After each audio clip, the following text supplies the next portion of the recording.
May bago ng Solicitor General, abogadong kinatawan ng gobyerno ng Pilipinas sa mga kaso nito. Ang bago namang hepe ng PNP, si CIDG Chief Police Major General Nicolas Torre III na nanguna sa pag-aresto kina dating Pangulong Rodrigo Duterte at Pastor Apollo Kibuloy. Balitang hatid ni Ivan Mayrina. You are under arrest for obstruction of justice, 1829, sir. Let's go. Okay. Posas, please. Posas. Tensyonado ang mga tagpo ng arestuhin noong Marso si dating Pangulong Rodrigo Duterte bago siya madala sa The Hague, Netherlands. Ang nanguna noon sa operasyon, si Criminal Investigation and Detection o CIDG Chief Major General Nicolas Torre III. Siya rin ang nanguna sa pag-aresto kay Kingdom of Jesus Christ leader Pastor Apollo Kibuloy noong nakaraang taon na ilang linggo nagtagal. Direktor pa siya noon ng Davao Police Regional Office.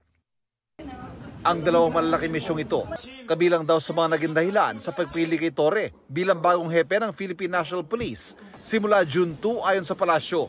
Si Presidente always demands performance. Kahit na ano yung pinagawa sa iyo, you must exhibit some high degree level of performance. But there may be other qualities of General Torre that he might have considered. Lahat ng promotion, reward yan. Ano? But most promotions are given on merit. So let us assume that this was given on merit. Naging hepe ng Quezon City Police District si Torre hanggang magbitiw siya sa pwesto. Kasunod yan ng kontrobersyang pinaboran umano niya ang road rage suspect at dating pulis na si Wilfredo Gonzales. Si Torre ang unang graduate ng Philippine National Police Academy o PNPA na hawak sa pinakamataas na pwesto sa pulisya. Nanumpa bilang bagong Solicitor General sa UP College of Law Dean at dating Chief Executive Officer ng Pag-ibig Fund, Darlene Berberabe. Bilang Solicitor General siya ang inaasahang kumatawan sa gobyerno sa mga kasong kinakaharap nito. Papalitan ng Berberabe si Menardo Guevara matapos tanggapin ng Pangulo ang kanyang courtesy resignation. Kamakailan naging kontrobersyal si Guevara matapos mag-recuse o tumanggi mag-abogado para sa gobyerno sa habeas corpus petition sa Korte Suprema ng magkakapatid na Duterte matapos ang pag-aresto kay dating Pangulong Duterte. Pero ayon kay Executive Secretary Lucas Bersamin, posibleng wala itong kinalaman sa desisyon ng Pangulo.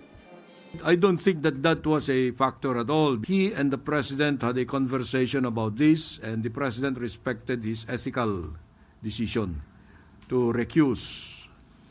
Now, if there was a reservation about his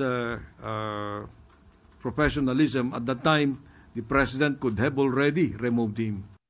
Binati naman ni Guevara ang kapalit na si Berberabe na tinawag niyang magiging mahusay na Solicitor General. Tinanggap din ng Pangulo ang pagbibitiw ni CHED Chairperson Prospero De Vera na papalitan ni CHED Commissioner Shirley Agrupis. Isang Duterte appointee si De Vera na noon pang 2018 hawak ang posisyon. Maybe the President wanted to give a fresh start to the CHED, or maybe there were other reasons. Hindi natin madi-discount that may factor dyan yung mga intramurals dun sa CHED. Sa isang pahayag, sinabi ni De Vera na tinatanggap niya ang pasya ng Pangulo kasabay ng pagpapasalamat sa pagkakataong maglingkod sa CHED.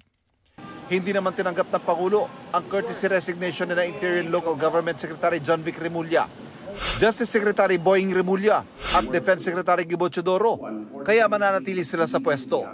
Patuloy namang sinusuri ng Pangulo ang mga naging performance sa iba pang kalihim ng kanyang gabinete. Ivan Mayrina nagbabalita para sa GMA Integrated News.